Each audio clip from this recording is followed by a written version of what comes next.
আজ আমাদের বাড়িতে পমফ্রেট কারি হয়েছিল, তাই ভাবলাম আপনাদের সঙ্গে রেসিপিটা আমি শেয়ার করি। আমি 3টে পমফ্রেট মাছকে কেটে ধুয়ে এইভাবে কেটে নিয়েছি, আর একটা টমেটোকে কুচি নিয়েছি, 2টো কাঁচা লঙ্কা নিয়েছি, ধনেপাতাকে কুচি নিয়েছি, 4টে মরিচ নিয়েছি, 2টো পেঁয়াজ কুচি নিয়েছি। একটা পাত্রে 1 টেবিল স্পুন সাদা সর্ষে, 1/2 টেবিল স্পুন কালো সর্ষে আর 1/2 টেবিল স্পুন পোস্ত, 2টো শুকনো লঙ্কা জলে ভিজিয়ে রাখলাম। তারপর আমি কড়া গরম করে 3 টেবিল স্পুন তেল গরম করতে দিলাম। দিয়ে মাছগুলো আমি নুন হলুদ মাখিয়ে রেখেছিলাম। তারপর মাছগুলো একটা একটা করে ভালো করে লাল করে একটু লাল করে ভেজে নেব।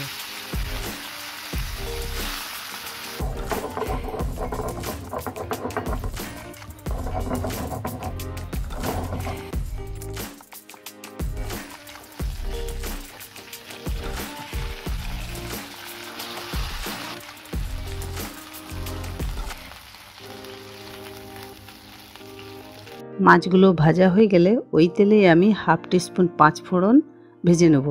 ভাজা হয়ে গেলে পেঁয়াজগুলো দিয়ে দেবো, কুচনো যে পেঁয়াজগুলো ছিল দিয়ে ভালো করে লাল করে পেঁয়াজগুলো ভেজে নিতে হবে। পেঁয়াজগুলো লাল করে ভাজা হয়ে গেলে টমেটো কুচনোগুলো দিয়ে দেবো, দিয়ে 1/2 টিস্পুন নুন ও 1/2 টিস্পুন হলুদ দিয়ে দেবো, দিয়ে ভালো করে ভাজতে হবে। আমি চাপা দিয়ে ভালো করে টমেটো আর পেঁয়াজগুলো যাতে গলে যায় ভালো করে চাপা দিয়ে ভাজবো, আর একটু করে জল দিয়ে ভালো করে ভাজবো। দিয়ে আমি চাপা দিয়ে ওই টমেটো আর পেঁয়াজগুলোকে ভালো করে গলা মতো করে নিতে হবে। পেঁয়াজ টমেটোগুলো ভালো করে ভাজা হয়ে গেলে আমি বাটা মশলা যেটা ছিল সেটা দিয়ে দেবো, দিয়ে ভালো করে ভাজবো।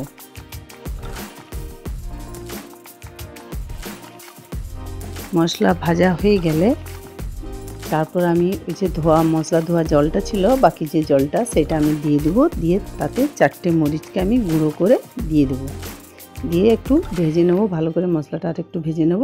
দিয়ে পরিমাণ মতো জল দিয়ে দেবো, 1/2 টিস্পুন চিনি দিয়ে দেবো। চিনি দিয়ে মাছগুলো দিয়ে দেবো, দিয়ে মাছগুলো দিয়ে আমি আবার চাপা দিয়ে দেবো। দিয়ে তারপর যখন দেখবে যে পরিমাণ মতো, আপনাদের পরিমাণ মতো জল দেখে নামাবেন। আমি একটু মাখা করে নামিয়েছি। এইভাবে বানিয়ে দেখুন পমফ্রেট মাছের কারি কেমন লাগে, খুব সুন্দর লাগবে। যদি ভালো লাগে আপনারা লাইক করবেন, সাবস্ক্রাইব করবেন।